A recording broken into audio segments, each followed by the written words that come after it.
Well, good morning, everyone. Good morning, Monday. Good morning, Ed. How you doing? Doing good. How you doing there, Mike Kelly? I'm good. I got me some Americano with 2 extra shots. And they've been around since when? 1992. When was coffee created? When we got tired of tea. You mean we got rid in of Boston? Britain? We got rid of Britain out of the United States. Yeah. Get this damn tea out of here. What's this stuff? Yeah. What are you gonna do? About the same time as tobacco, right? No, coffee's been around for millions and millions of years. I think the Egyptians even drank it. Really? They just didn't have creamer.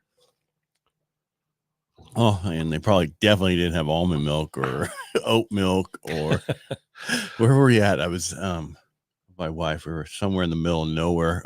I was up in Alaska. Yeah. We're going in and I'm like, would you like some coffee? I go, do you have any almond milk? And he looked at me.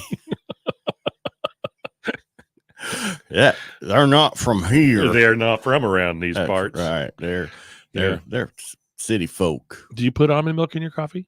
Actually, no, I use Premier Protein. Ooh. I need extra protein. That stuff just got recalled. You read that, didn't you? No. Oh. Costco, they recalled a big old batch of Premier. I can't remember who the parent company was, but I guess there was a bacteria in there that helped you lose weight, but in a very disgusting way.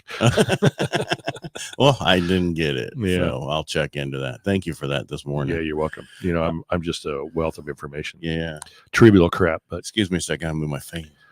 Movie fan. Is that your biggest fan? Yes, actually, it probably is. I only have one. I got what happened? I went for a second. Oh, internet. Yeah, gotta love that one that starts with a C. Not AT&T, it's that other one. That's a pain in the ass. Last week when they were out there cutting up the street, all of a sudden it really didn't work well anymore. Yeah, that's kind of freaky, isn't it? When it just all of a sudden done. Yeah. So what's this graph you got going on over here to the side that nobody else can see? Yeah, well, that's a secret. Well, are we going to talk about it? Yeah, we'll talk about it. So today the NAHB, which is the National Association of House Building or whatever the acronym is. Build housing. Yeah, so it's the people who oversee the new housing being built. Came out today with the numbers, and let's see if I have it. There it is. Came in at 49, and you can see since March we've been dropping down. As far as affordability goes. No, this is not affordability. What is this? This is actually building houses. What the builders are saying, the sentiment right now is that under 50, they're like, the market's bad. Over 50, the market's good and it's building. And if you look at this has been dropping, so the numbers declined from 55 to 49 in August, which is the first time it dropped beneath 50 since May of 2020. Well, that's, pandemic and everybody need to get out and whatever. Right. The biggest thing that what we saw, which is like with new home. So this is new home sales. So resale saw, a slowdown with people going out. And this is their biggest issue is buyers traffic dipped. It doesn't seem like that much, 37 to 32 still sees like people out there. The issue is, we've got supply chain issues. Right. We got other issues. We got the inflation. Just thank goodness, recession. Thank God they passed that Inflation Reduction Act because we need that inflation reduct. That's going to help us a lot. Anyway, so builders are worried. So now would be the time if you want a new home, go beat up a builder and get that house. Absolutely. If you want a new one. Yeah.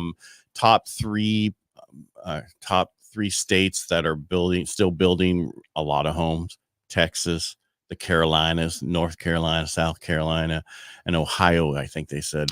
I was like, Ohio. That was like 5 places. Well, no, Carolinas is one. Oh, North and South are 2. Right, but I said Carolinas first, and then I explained the Carolinas. Okay, yeah. Or whatever. Yeah, math is just a lot of guessing. Yeah, let's get rid of this. So with that being said, it's a good time to, want a new home. Hey, I know another place that you could go to get a new home that, that had some major issues. Las Vegas. A little bit of flooding. Yeah. So if you want a new home, little water damage, not a big deal. We'll get it fixed before you move in. It's a dry area, so it'll dry up pretty quickly. Yeah. It's everybody's moved there. Like, what? Is Locust next? What's the river that's when it dries up? That's when Earth is supposed to end. The Nile? No, not the Nile. I don't think it's the Nile. It might be the Nile. No. Don't know. Don't know. I don't know. I read it quickly yesterday. I was doing some reading, just fiddling around on the internets, the intergoogles, and interwebs. I want to thank Al Gore, because if we wouldn't have been Oh for man, him, if he didn't invent that, where would we be? And only old guys like us understand We'd that. probably be a stronger nation without so many cowards sitting in their chair. We lost a lot of people when I said that Inflation Reduction Act. Yeah, I don't know if you saw they that. did. They went click, click, click, click, click. Well, the biggest problem I have is when they, I don't care where you are in politics, but you have to understand, to get out of inflation, you can't spend your way out of inflation. You don't spend out of inflation. It's going to make it worse. All this, it's politicians, I don't care what side, they all lie, they all cheat, they all that. When one of them said this weekend, that's inflation is a theoretical thing that they just use. Most people don't see it. It's like, really? You're an idiot. It's one of the four. Yeah, I see it. Yeah, it's like, don't you see it when you go to the grocery store? Don't you see it when you go to the gas station? Don't you see it when you go pick up a steak? Go pick up a cup of coffee. No, that's if you can afford $6 cup of coffee. It's a $4.75 cup of coffee. I don't go to the $6 store. Just don't listen to them. I mean, the problem is the only way out of this is to cut taxes, not more taxes. When they say they're going to tax the wealthy more and this and that, well, the wealthy's going to figure ways to get around it, because that's how it is. They're not stupid. They're wealthy for a reason. Yeah. What's going to happen is, and I'm just get this out here and I'll stop. But last year, 50% of the people who were audited made $75,000 or less. Right. And that's going to be, we talked about that, that they don't have people working for them. It's just easy. They're doing $5,000. Taxes. Yeah. Hey, I did 10 of these. That's 50,000. If I go after a rich man, it's going to take me months and months and months, and I'll be lucky to get 15. If I were a rich man. Is that a song? Yeah, it was. Still is. We're on the roof. So how was the market over the weekend? I was over the weekend at the cabin. There seemed to be quite a few open houses this weekend. I watched. I was checking stuff out, and pendings are up over the weekend that I saw. Listings were down on Friday. There were just a few, and I'm just looking at Modesto. Of course, I'm just looking at Modesto. I do look at the whole picture because I do have buyers that are in other areas, but still a good time. Oh my God! It's the best time. It's not going to get any better than this. No, because when rates get better, it's going to be more harder affordable. We are currently the one of the lowest affordability, and I'll get the chart for Wednesday. Okay, I didn't have it today, but the affordability right now is so low, and that's because of interest rates. That's because the house values are up. Well, house values aren't going down. No, and if they do. And I'm just going to if they do, they go because they're going to give you some closing costs, right? Yeah. So get the closing costs, right, and use those accordingly. But I would still not waste all that money to buy the rate down. I know a lot of people buy the rate down. Well, you're probably going to refi anyway. You're going to refi. Yeah, it's all over. I mean, it's not just us saying, it's all over the TV. You talk to any, use the money for improvements. Apply it towards your closing costs. Your actual closing costs. Yes. Apply it towards your closing costs, so you have money left over to do some extra improvements that you want to do getting into this home. So it's like we talked about on Friday. If you want to, do some stuff around your house, refinance, pay it, do that stuff now when you got so much cash. Absolutely. It's slowed down. I mean, people are still crazy doing stuff around their house, but it's going to slow down. People are waiting for cabinets for someone to finish a bathroom or this or that. They can do other things. So, put a pool in. Yeah. Or don't. Or have you started yet? They dig on Thursday. They start dig Thursday. Yeah. So they're coming by. Did you get your electrical stuff taken care of? No, I haven't even got it handled yet. Okay. So I'm going to talk to them because where they're coming in at to dig the trench. So I don't know who to talk to. So I'll find that out today. Okay. Do you know? Okay. Yeah. Do you talk to the city or do you talk to some? I talked to the electrician. I can get the number of the electrician I used, and then they coordinated with the city. He just came out and gave me a bid, and it was less than what MID wanted for putting in another power pole. Right. That was what you're saying. Yeah. So I don't have that problem. My pole's right on the other side of the fence. I just don't want to see the wires on my side. Right. Yeah. Well, and do you have a drop issue? Do you have a issue going overhead? Where the pool is? No, it's over to the side. Oh, okay. Yeah. It goes over the fence, the neighbor's fence into mine. But what I don't want, which a lot of people don't realize in Modesto, especially, rats run the damn power lines. Yep. And how do they get to your house?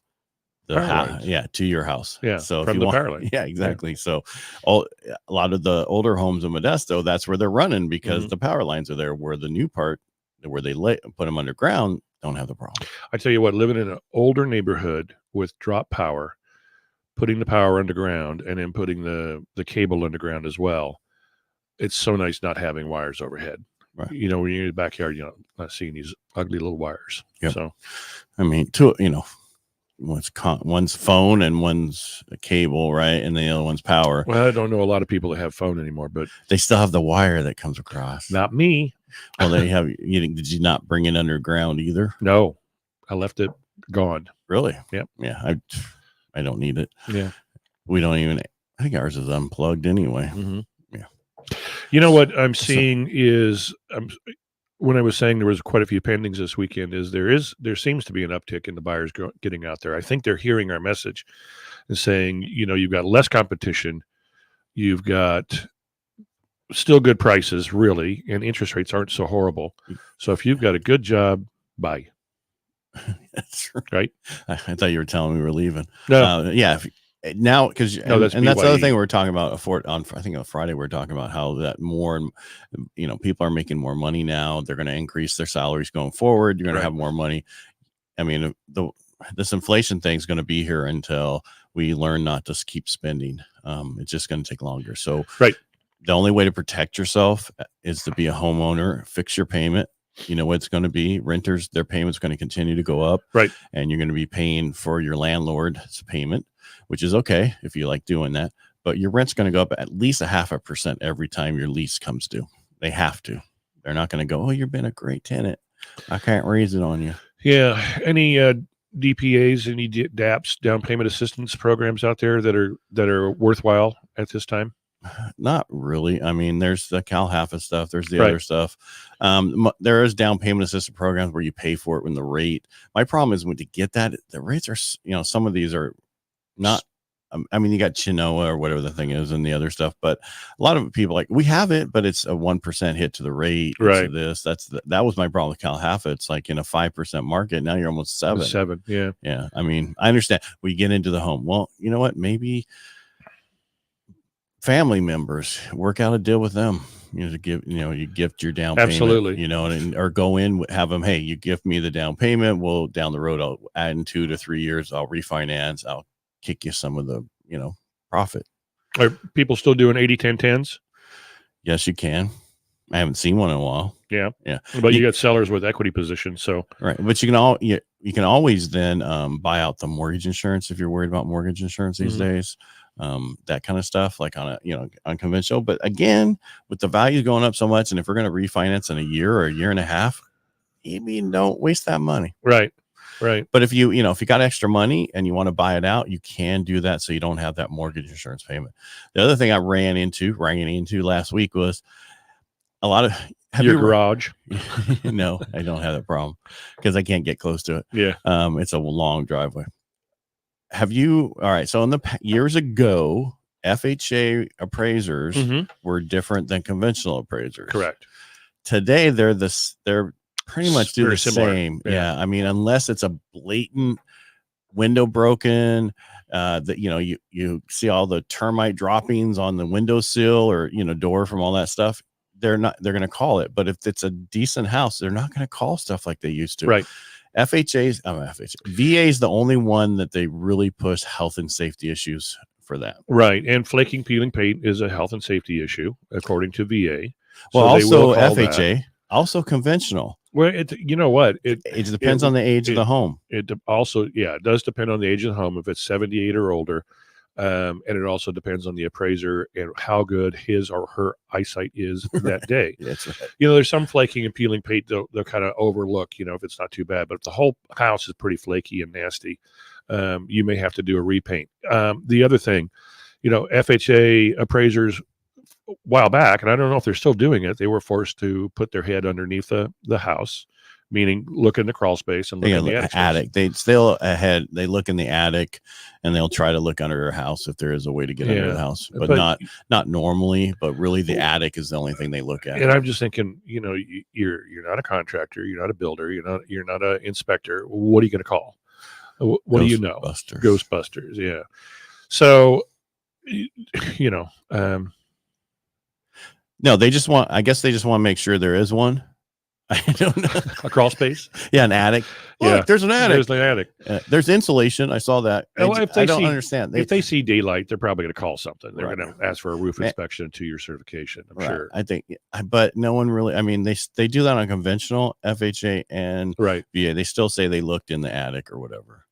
That's why if you've got a turd of a house, do the things that could be called that could screw up a transaction. Buyers will accept a lot of conditions. They're going to want to change the paint. They're going to change the flooring. They're going to change the kitchen countertops, maybe even the cabinets. But if you've got mechanical issues, or you've got dry rot hanging around, if you've got a roof that looks like it needs to be replaced, maybe you replace it, and maybe you replace it in escrow, and then you're not out of pocket. You pay your roofer at the end. Yeah, through escrow. Correct. The big thing, 78 or older, if your house has any peeling paint, it's going to get called by the appraiser, and then they're going to have it checked for lead if you didn't already, right. And then you're going to have it painted before you close. Yeah, so at least primed. Well, yeah. So deal with it before you put the house on the market. Right. Just go through and see if there's any peeling paint. Just get rid of it. And actually, during the 2000s, there was a lot of paint that came over from China that had lead in it. I don't know if you knew that. I did, but as a painter, I did not know that, but I'm not in the paint game as much anymore. Hey, what about that Chinese drywall? What about the Chinese drywall? Well, it was bad. Okay. It had too much stuff in it, something in it that was causing people to get kind of sick. What was in it? Maybe formaldehyde. I don't know. Oh, cockroaches. They weren't eating it. Yeah. No. Well, that's like peeling paint for kids, right? That was the whole thing. They would eat paint. I never understood that. It's sweet. Is it? Yeah, it's sweet. It's crunchy. It's like a potato chip except sweeter. Yeah, I don't think so. But next, all right. So if you're going to sell your house, make sure it looks good. So do it right. So that we talk to your agent, talk to your realtor. Yeah, and also because you don't want to come back and go to court in a couple of years because you hid something and you didn't tell them that you knew something. And that's the whole thing about disclosing up front what you know. If you know something's wrong with your house, you need to tell your agent so they can tell you what to do. Yeah, and that's called filling out the transfer disclosure statement. Read the questions, answer the questions truthfully. I'm sorry. There was a Smurf. You ever get a Smurf? No. Mike McClanahan did a. He's like, oh my God, what are you guys doing? No, that's a slapped in the face because I coughed. Yeah. Thanks, probably because you're. Yeah. I got the Rona. No, you don't. Otherwise, you'd be at home. I got my Sharona is what I've got. And now you're really getting bad. You need a couple more of those heads. The knack, one-hit wonder. So anyway, I mean, back to don't sell a bad home, make it right, clean it up, and unless you're selling to a contractor who understands all that, and still be truthful. Be truthful on your transfer disclosure statement. The stuff that put it down. It won't come up to bite you later. You get someone to accept the property as is. You're good. Right. And I'm going to tell you something. Your neighbors are going to tell the new owners. Yeah. They love to tell stories. Yeah. Did you know that so-and-so died in the house? Yeah. You didn't disclose that someone died in the house exactly 4 years ago. Well, you don't have to unless but, it's notorious. Now, if it's notorious, did you know that the doctor killed his wife and then killed himself in that house? 12 years ago. That's notorious. Okay. That's a big deal. But people don't like that juju. Natural, no, right? Yeah. The reason I brought up that FHA, and we got way off subject, but I had some clients last week who we want to go conventional because it's so much easier. Last time I did it with FHA, it had issues. Was it 20 years ago? It was like, I go, was that over 4 years ago? I go, it's not the same. Plus, with your FICO scores, it's a difference almost 2 points in interest rates from FHA to conventional. Yeah, it was huge. It was so you put it back into FHA. Yeah, after I talked to them, I go, we're still going to work on getting your scores up while we're going through this transaction, the whole thing, in case we can go. But I'm telling you right now, FHA is your best rate. Your payment on FHA was $2,100. Your payment on conventional was like $2,395. Wow. Yeah. Wow. That's listen to your lender. Yeah. Yeah. If we know there's going to be an issue with FHA, we'll tell you that we can't go FHA. We want to go this way. Right. Yeah. Best time to go FHA on a house up in Tuolumne County is during winter. Because the deck's covered with snow. Yeah. You still got to disclose if you know the deck's falling apart. Right. Yeah. To each other, but we don't need to know that. Yeah, exactly. Do it on addendum A I don't want to see it on addendum 2, and then we see we have a 3 and we don't have 2, and there's a 1, and then we have to see it. Yeah. But that's between your lender and. Well, you don't look at the TDS anyway, so. No, but sometimes people put things on addendums and they mark, hey, by the way, there's this, and they sign it. And then we have, there's addendum 1 that they did it on. And then addendum 2 has something to do with price reduction, right? Mm-hmm. We didn't even know there's addendum 1, and on addendum 1, we don't want to see it. Well, nowadays it's pretty cool. The price reduction, anything that changes the contract as far as price, stuff like that, is an amendment of terms. It's not an addendum, which is a little bit nicer. Right. So yeah, I'm just saying, make sure if you're going to do stuff, and don't put it, maybe find out the best way to put it. Mm-hmm. If you're, another thing that I run into a lot is furniture comes with the house. No, you don't want to see that. Why do you? It's not real property. I know, but what they want to do is they want to solidify it with the contract. Right. Yeah. And say, I want all this with okay. And then I just have to tell them, hey, by the way, you need to, take this out of the contract, put that there's no personal property with it because there's no value to it. So when you ask for that lawnmower or you ask for this and that, you're going to end up having to take it out of the actual purchase contract. Indiana is the best place for rental homes. JT. Yeah. Do you know JT? Well, if it's the guy I'm thinking of, yeah, I know him. Indiana. Okay. One more time. We're not going to say it. He's probably on his watch, and then his phone picked it up and sent it. Oh, okay. So that happens sometimes in America. Indiana. Yeah. Do you have to live there, though? Well, no, well, let's say, is he buying rental homes and then renting them out because prices are high? But as far as rent goes and purchase prices are low? Yeah. Well, if you want to be a landlord and do that stuff, you just buy over time. Yep. Don't do it all at once at one time, because you want to average pitch. And I know a lot of people who picked up a lot of homes in the manufactured. All right. Okay. All right. We're going to keep going. Yeah. Right. Well, we've come long today. Yeah, very long. So I'm sure everybody's got work to do. Because I do. Yep, I do too. And I got a dark spot right here, right there. It's hair. Yeah, okay. It's not a booger. All right. We'll shave it next time. I got dark spots all over here. Oh, yeah. 61. You're not. I am. Nope. Thank God. All right, kids. I'll be there one day, though. Hey, remember, you got a specific question. You want to learn something specific about real estate, purchasing or selling, give me a call. 209-968-5633. Or just message him on Facebook. Or message me on Facebook. If you have an actual question that you want us to answer during the show, please just contact us. Let us know. Yep. You can just leave it here and say, hey, we have this question. I'll see it. We'll bring it up next time. We won't bring up your name because we can't transfer the old stuff into the new stuff. But you know what? We will address it. And I wonder where Joe Garcia must be on vacation. I'm thinking. I haven't seen him since. It's been a week. It's been a while. Joe, are you out there? Anyway, maybe he already bought his house without us. Yeah, and he doesn't want to be here anymore. We gave him all that advice, and now he's just kind of like, oh, yeah, man. But yeah, there's no reason not to buy unless you lost your job. Okay, there's a reason. But right now, it's still the best time to buy. Rates are decent. They're not the best they've ever been, but they're not the worst either. We're still in the historical part of the lowest rates we've had historically. Which is better than the hysterical part. Yeah, well, that was my mom. That's when I bought. That was your mom. Oh, my God. Yeah, move on. All right. Everybody make it a great day. Have a wonderful week. We'll see you Wednesday. Yes, we will. All right. All right. Bye.